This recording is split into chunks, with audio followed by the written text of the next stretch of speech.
নমস্কার, জয় রাধে, রাধেশ্যাম, রাধে রাধে। নারদীয় ভক্তির সূত্র, তাই হলো শুদ্ধ প্রেম। শুদ্ধ প্রেমটা কি?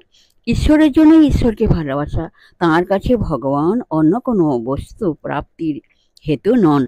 তাঁর কাছে ঈশ্বর স্বয়ংই সাধ্য বস্তু। তিনি ঈশ্বরকে ভালোবাসেন ঈশ্বর বলেই, অন্য কোনো কারণেই নয়। তিনি তাকে বিপদ থেকে রক্ষা করবেন এজন্য নয়। তাঁর ভালোবাসা সম্পূর্ণ নিঃস্বার্থ, একমাত্র তাঁরই প্রীত্যর্থে। সুখ বা শান্তির আশাও তিনি করেন না। তাতেও জড়িত থাকে স্বার্থবোধ। স্বার্থচিন্তার লেশমাত্র ভাবনা এখানে থাকে না। অতি নিগূঢ় কোনো উদ্দেশ্য সেখানে থাকে না। তাই হলো শুদ্ধ প্রেম। আর সে প্রেম ঈশ্বরকে, একমাত্র ঈশ্বরকেই কেন্দ্র করে আবর্তিত। জয় রাধে, রাধেশ্যাম, রাধে রাধে। নমস্কার।